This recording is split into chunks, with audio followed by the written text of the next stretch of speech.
Shalom Ouvracha, mes chers amis, nous allons poser une question sur l'explication un peu de la prière et du Sidour, puisque c'est le livre qui est le plus lu par les Juifs, c'est le Sidour.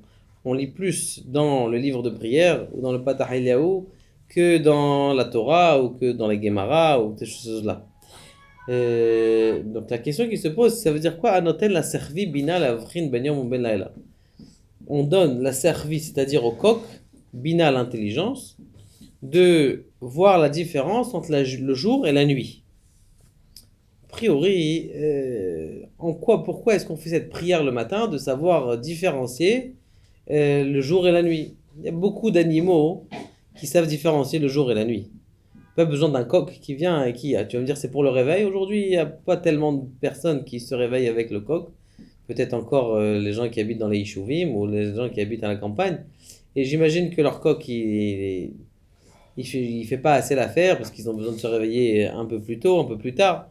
Donc pourquoi Béhémet on a pensé, ou les Chachamim, lorsqu'ils ont écrit cette halakha, cette bracha, ils ont dit un hôtel la servi qui donne la servi bina, la sagesse au coq, la vrine de différencier le jour et la nuit. A priori, c'est pas quelque chose d'extraordinaire. Tu vas me dire, bon, mais il y a plein d'animaux qui savent différencier, ils se réveillent, c'est l'heure de manger dès que le jour arrive. Eh bien, pour répondre à cette question, il y a les paroles des sages qui disent qu'en vérité, le coq, si vous voyez bien, hein, il ne commence pas à, comment on dit, chanter. Il ne commence pas à chanter le jour. Il ne commence pas à chanter le jour. Il commence à chanter dans la nuit. Je dis, mais c'est bizarre. Dans la nuit, il commence à chanter alors qu'il est censé chanter quand il fait jour. Non, c'est avant la nuit qu'il commence à chanter. Et il dit c'est ça la force en vérité. On sait très bien qu'il y a une comparaison entre la nuit et l'incompréhension et le jour, la compréhension, la clarté, le jour. Non. C'est quoi la différence entre la compréhension et l'incompréhension? C'est la émouna. Est-ce que anima amin? Est-ce que je crois, oui ou non? Cette croyance-là, cette croyance, c'est justement entre le jour et la nuit. Des fois, quand je suis dans la nuit, je suis dans la galère, j'arrive pas à voir le jour. Il dit c'est ça la force du coq. La force du coq, c'est que pendant la nuit, alors qu'il fait nuit noire, il sait très bien discerner le jour, c'est-à-dire les premiers rayons de soleil.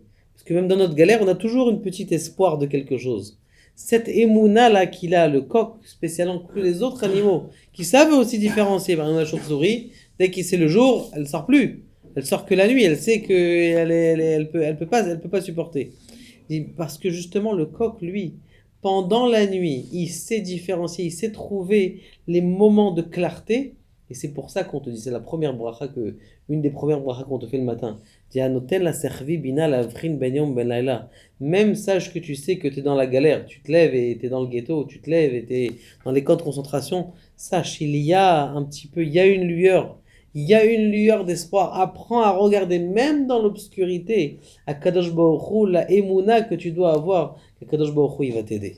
C'est pour ça qu'on dit un hôtel, la servi, bina, la vrin, ben yom, belala. C'est un moussard qu'on a. Voici notre première explication de la journée Bezrat Hashem. Nous allons continuer cette série de cours grâce à notre cher ami qui en demande. Baruch Adonai,